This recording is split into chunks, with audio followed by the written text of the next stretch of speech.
All right, there are two ways to always solve a quadratic equation, and you're about to learn the first one. It's very important. We're going to start off by analyzing what perfect square trinomials look like. So just so you know, all of these are perfect square trinomials. What that means is if I was going to factor them, so that would be x plus 4 squared.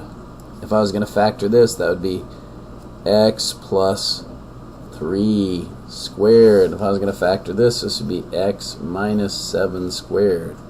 A perfect square trinomial is something that would actually factor, if I drew it out, right, into a perfect square, where one side is x minus 7, the other side is x minus 7. So let me show you that actually works. Let's do it with this guy. If I said x plus 3, and I went x plus 3, and I FOILed it out. This times this is x squared, this times this is 3x, this times this is 3x, and the last terms right there are 9. And there you can kind of see the format right there, right? And I'm going to show you, here's how you can tell the format, right? The square root of this is always half this, right? Or, right, what if I gave you something like x squared plus 8x? I can go backwards. I could say half of this squared would be the number I need there. Half of 8 is 4, square root is 16. You can see it right here. This is actually the format. Half of b squared is what should go in the c value in order to make it a perfect square. So let me show you how this is used. Alright? We can always make a perfect square, which means we can always have something that factors. And here's how you solve an equation using a perfect square. So we're going to do it. First thing I would do here is move c to the other side. So I go minus 17 minus 17. We'll write it down here. X squared plus 8x equals negative 17. And then what we do is we identify half this squared. Well, half of 8 is 4. Squared is 16. It's 16. And we add that to both sides. So I go plus 16 over here and plus 16 over here. And now I've got x squared plus 8x plus 16 on this side equals negative 1. Now, the beautiful part of this is we've set this up so it factors. The square root of that is x. That sign, the square root of that is 4. Quantity squared is equal to negative 1. And now we have something that we can solve, right? Notice that there's only an x here. There is no separate, there's only one spot where x is, and so I can solve by taking a square root.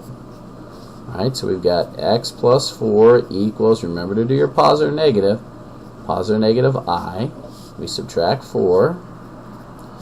We get x equals negative 4 plus or minus I, and we're done. Let's do another. Ready? I'm going to come here. Remember the steps. Subtract 7, subtract 7. We move everything to the other side. We identify half of this squared. Half of negative 2 is negative 1 squared is 1. We add that to both sides. Plus 1 plus 1. Now I've got x squared minus 2x plus 1 equals negative 6. And we factor it out. Well, this squared, we take that sign, we take the square root of that square equals negative 6. It's the square root of the first, the middle sign, the square root of the third, every single time. Take the square root. That gives us x minus 1 equals positive negative square root of negative 6. Alright, and then we add 1. And I got x equals 1 plus or minus, let's bring that I out, rad 6, and we're done. Alright, one more. Alright, in fact, we're coming close. I think we got just another page here with more practice. So we're going to add 7 and add 7. Alright, that gives us x squared plus 10x equals 7. I take half that squared and add it to both sides. Plus 25, plus 25. And I got x squared plus 10x plus 25 equals 32. This is a perfect square. It factors by taking the square root of the first term, the middle sign, the square root of the third term, quantity squared, equals 32. Square root. And I got x plus 5 equals positive or negative. I'm going to write it like this. Square root of 16 times 2, still 32. I subtract 5, minus 5. I get x equals negative 5 plus or minus a 16 comes out as a 4, rad 2. Alright. I believe this is everything, and it's just a little bit more. Alright. When the coefficient does not equal 1, alright, we have to rewrite it so it does. So the same stuff, except our rules only work when the coefficient is 1. So there's a couple ways to do it. Alright. I can start by dividing everything by 3, or you can factor it out. One of the two. They both work. Probably the easiest way is to start by dividing both sides by 3. Alright. That gives me x squared plus 3x minus 2 equals 0. Then we keep going. We add our 2 to bring it over here, plus 2. We got x squared plus 3x equals 2. And look what I add. Watch me do it over here. I'm going to add half of the middle term squared. Half of 3 squared is 9/4. I'm going to add 9/4 to both sides. Plus 9/4. Plus 9/4. And I get x squared plus 3x plus 9/4 equals, well, that's still 2. 17/4. We factor the left side, and I got x plus the square root of the first term, the middle sign, plus the square root of the third term, 3/2 equals, you're going to ask me to play Beyblades, aren't you? Nope. No? Roblox. Roblox? Right now, though. Right now? Give me, I'm going to solve one more problem for him, and then we can do it. Okay. Alright? Won't take long. Alright? I'll FaceTime you after, okay? Alright, I'll FaceTime you. You get on. Let me finish this, buddy. If I take square root, I got x plus 3/2 equals positive or negative rad 17. Square root of 4 is 2. I'm going to subtract 3 over 2 minus 3 over 2. And I get x equals, notice they're both over 2. I can say negative 3 plus or minus rad 17 all over 2. And I'm allowed to do that because they both have the same denominator. Alright. I'm going to do one more and leave the last one to you. We're going to do the same thing here. We're going to divide by 2. So my leading coefficient is 1. Mom asked if you can open the window. It's open. X squared plus 3/2 x plus 2 equals 0.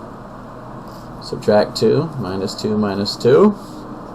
X squared plus 3/2 x equals negative 2.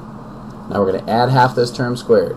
So we're going to take half of it. Look, half of 3/2 is 3/4 squared and add it to both sides. So I'm going to add 9/16 to both sides. So I'm going to go plus 9/16 over here and plus 9/16 over here. I'm going to add that to negative 32/16. Look, that's still negative 2, right? And I get x squared plus 3/2 x plus 9/16 is equal to negative 23/16. We're going to factor this left side. It's going to say x squared, square root of the first side, plus 3/4 squared equals negative 23/16. Square root both sides. And this is just x plus 3/4 equals, we don't know the square root of negative 23, so we put up top, we do know the square root of 16 is 4. We subtract 3/4, and once again, notice something. The denominators are the same. So I got x equals negative 3. They're both over 4. You don't do anything with the denominators.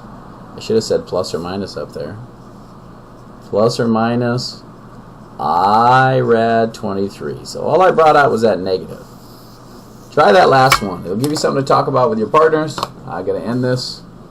Apparently my son wants me to play a game with him.